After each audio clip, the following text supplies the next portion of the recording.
Uma boa noite a todos, graça e paz da parte do nosso Senhor Jesus Cristo. Eu sou o reverendo Anderson Costa, sou daqui da Igreja Presbiteriana em Vilar Novo e temos a vontade, o desejo enorme de pregar, de expor a palavra de Deus, e o meio que nós tivemos aqui é falar sobre a teologia reformada, falar sobre assuntos do qual causam muitas das vezes dúvidas, né, em nossos corações, e de maneira simples, de maneira profunda, mas transmitindo o Evangelho com graça. A você que é inscrito no nosso canal, muito obrigado pela sua audiência. Aqueles que ainda não são inscritos, inscrevam-se, curtam, compartilhem, para que possamos assim propagar o reino de Deus para todo aquele que ainda não conhece a sua santa palavra revelada para todos nós. Que Deus continue nos abençoando. Eu estarei aqui agora trazendo a retrospectiva dos ensinos anteriores, né, para a gente continuar tendo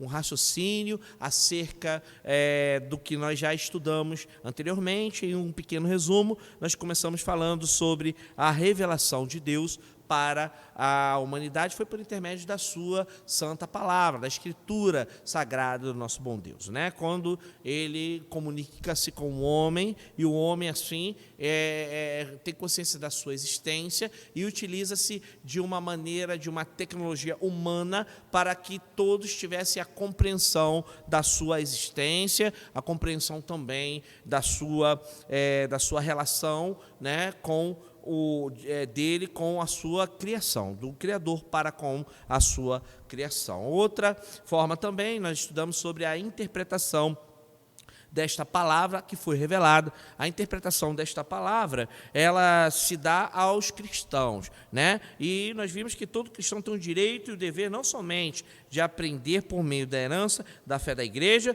mas também de interpretar a escritura por si mesmos, tendo a responsabilidade de interpretar a palavra de Deus com responsabilidade, com verdade e com fé. E a grande verdade é que as pessoas às vezes deturpam o texto sagrado por talvez falta de conhecimento e da maioria das vezes também com torpe ganância, né? Então nós devemos ter a consciência que o cristão ele tem a alcunha, ele tem a responsabilidade de entender a palavra de Deus para retransmiti-la para aqueles, os nécios, os que não têm conhecimento da palavra que fora revelada para todos nós. E aí depois nós falamos sobre o assunto da revelação geral.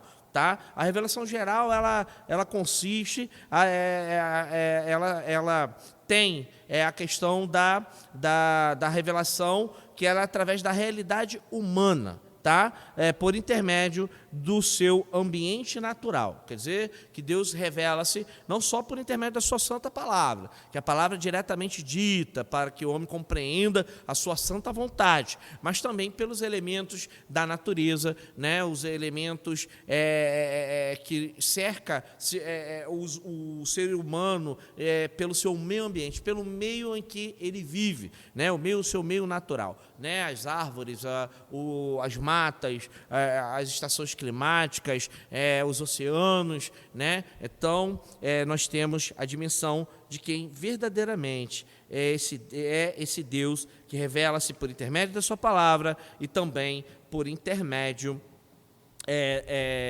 do meio natural em que vivemos, tá? Então, vamos ver que hoje o assunto hoje estudado, devido à consciência já da existencialidade de Deus, por intermédio da sua revelação, pelo intermédio da interpretação e da revelação geral, nós temos aí um elemento importantíssimo para a reflexão dos seres humanos, que é a culpa. Tá? A culpa é o efeito da revelação geral. Tá? Se Deus se revela em todos os elementos, se Deus se revela por intermédio das Escrituras, nós somos culpados quando não reconhecemos a sua existência, quando não reconhecemos a sua soberania sobre a vida, né, de todos os seres humanos que são feituras das suas mãos. A Escritura ela admite a experiência e confirma que os seres humanos se inclinam naturalmente a alguma forma de religião,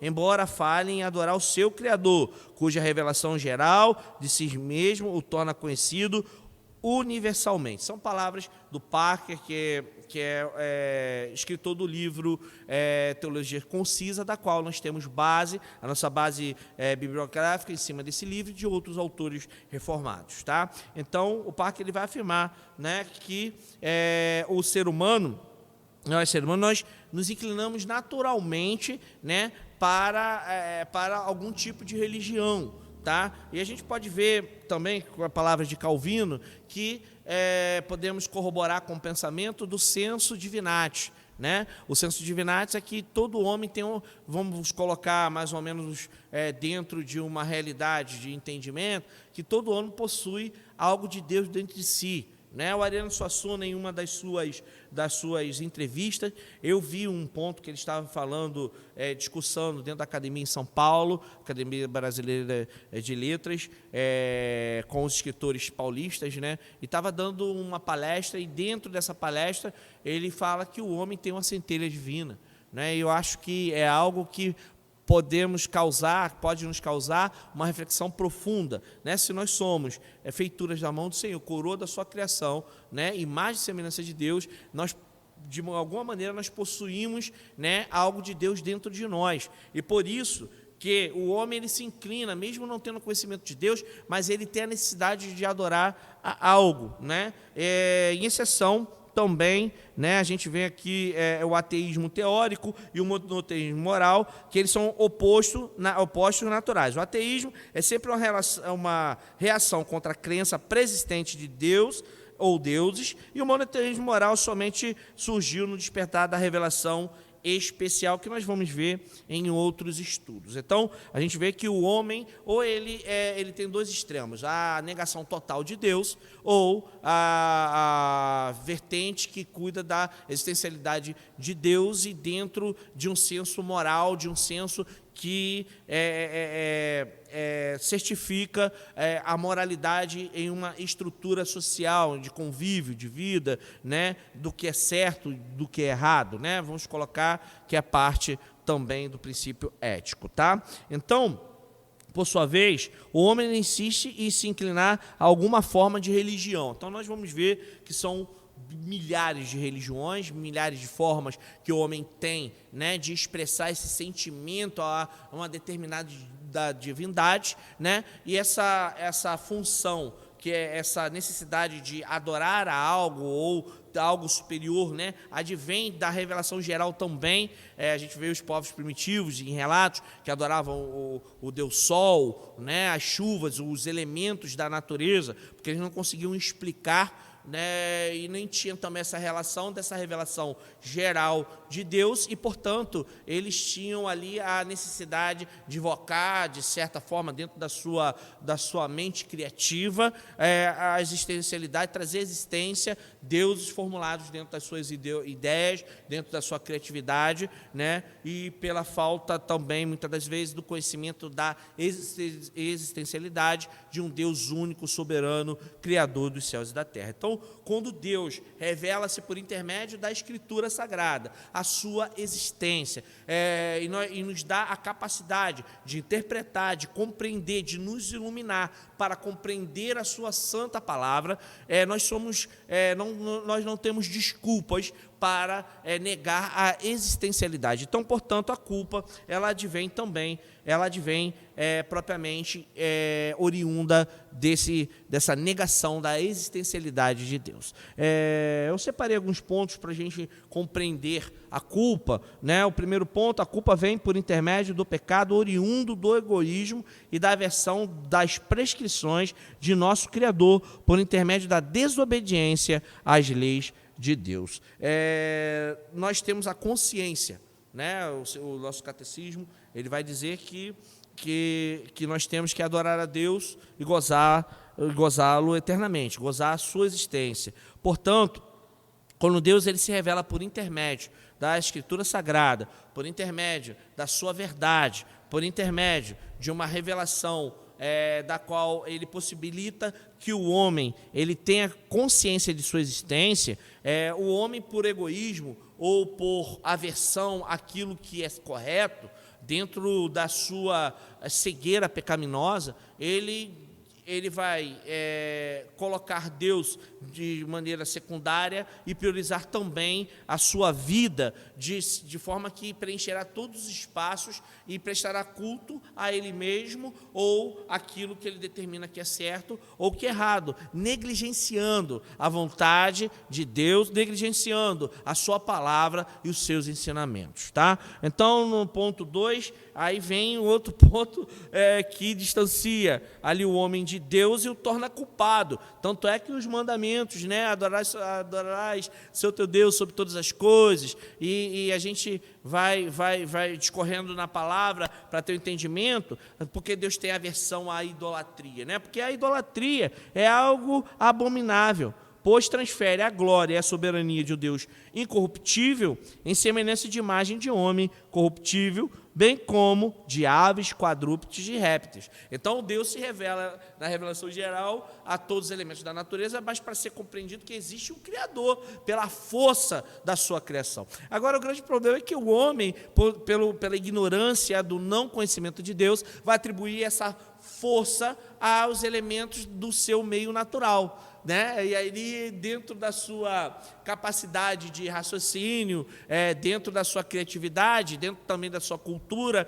ele vai ali direcionando a adoração, ao culto, a elementos que são corruptíveis, que são como as culturas egípcias, né, que adoravam cobras, serpentes, né, tinha essa relação do Deus Sol, né, e ali eles tinham, como outras culturas também, que cultuam também os elementos da natureza, os elementos, as formas naturais dos seres vivos, né, que são parte dessa criação geral. Então, no terceiro ponto, substitui o senhorio de um Deus autêntico por ideologias corruptas, que visam descredenciar a autoridade divina sobre todas as coisas. A gente vê hoje o que é muito recorrente, é quando as pessoas vão contrários à palavra de Deus, eles criam ali uma ideologia da qual que, se for contrário às seus pensamentos, e a Bíblia geralmente ela coloca como um meio moral também, como prática,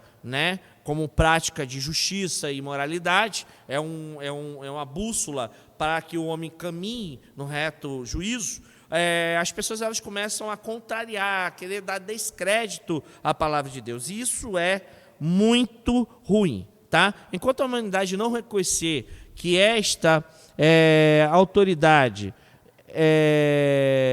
dentro que é atribuída a Deus, né? Essa autoridade que é de Deus, divina, revelada a nós, for algo importante, haverá grandes problemas para a sua própria existência. Tá? O homem ele vai andar o que também cita a pergunta do nosso catecismo, né? O que é pecado é falta de conformidade com a lei de Deus ou qualquer transgressão dessa lei. Então, sendo uma transgressão da lei de Deus, o homem começa a andar de acordo com as suas concupiscências, de acordo com a sua vontade, a revelia, contrário à vontade de Deus, que é justa, perfeita, boa e agradável. Tá? Somente o Evangelho de Cristo pode falar de paz, e essa culpa aflitiva que faz parte desta condição de uma humanidade decaída. Somente Cristo, né? Somente o Evangelho é ele que traz a paz, as boas novas de salvação, para que o homem seja diante de Deus, tenha a redenção desta culpa, tá? Então, é importante a gente também analisar outro ponto, que no momento atual no Ocidente, as pessoas idolatram na realidade e adoram objetos seculares, tal como empresa, família, futebol, sensações agradáveis de várias espécies. Então, os deuses na antiguidade tinham um problema muito sério, né? Por quê? Porque ali eles erguiam uma estátua e veneravam, né, um elemento feito pela mão humana, né?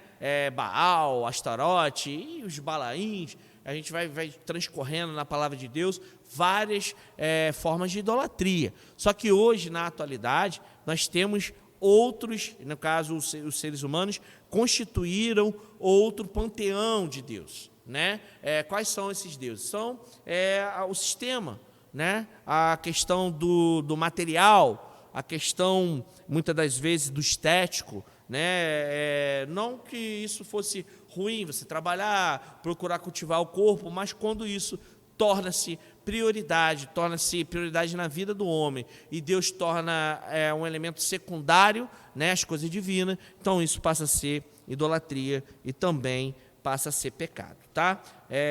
Discorrendo e finalizando agora o nosso estudo sobre a culpa, Deus, ele nos autentica a Escritura Sagrada como a sua palavra, não por alguma experiência mística ou informação secreta sussurrada, escondida no ouvido interior de alguém, não por argumento humano, por mais forte que ele seja, nem pelo testemunho isolado da igreja, comovente como é quando visto desses 2000 anos. Deus o faz antes por meio da sua luz prescrutadora e o poder transformador pelos quais a Escritura atesta por si mesma a sua origem divina. Então nós não precisamos de outros elementos, segundo Parker, para atestar a autenticidade de Deus. Somente por intermédio da sua palavra, somente por intermédio da revelação divina, pela graça misericordiosa derramada sobre as nossas vidas, para que nós tenhamos a consciência da culpa e a redenção em Cristo Jesus. Que Deus continue nos abençoando desse estado, né? E que nesse estado de culpa que nós hoje, em Cristo Jesus, nós temos a redenção, e as outras pessoas que não conhecem, que possam ter a dimensão e ser atingido por essa luz, para que o Espírito Santo de Deus transforme as mentalidades e direcione a vida de todos os que creem em Cristo e confessam os pecados em nome de Jesus. Que Deus continue abençoando este canal, essa igreja maravilhosa, e que também, falando a todos os irmãos, nós estamos propagando a palavra de Deus, rompendo fronteira em outros estados, né? E pessoas têm ouvido a palavra, têm assim acompanhado o nosso canal. Reafirmo também a necessidade que vocês curtam, comentem, compartilhem, se inscrevam em nosso canal para nos apoiar, né? Hoje são poucos os pregadores que se detém no estudo da palavra de Deus. Nós temos muito ainda a aprender com o Senhor Jesus, mas temos a humildade também de sempre estar absolvendo a palavra da verdade e transmitindo a verdade acerca da palavra divina, que é revelada pelo nosso Deus, pelo seu amor, que é grandioso, por intermédio de Jesus, o nosso Senhor. Nós temos aqui, na descrição do vídeo, vai ter também, se você sentir em seu coração e nos ajudar com a chave Pix, qualquer valor, para que possamos continuar assim as obras, né, sociais de nossa igreja, também as obras que são fundamentais, estruturais, e também o atendimento social às pessoas que nós atendemos e desejamos também ampliar esta ajuda. Com vocês, com as orações de todos e também com as ajudas financeiras, assim nós podemos amplificar o nosso trabalho para a honra e glória do nosso Deus. Muito obrigado, que Deus nos abençoe, até breve.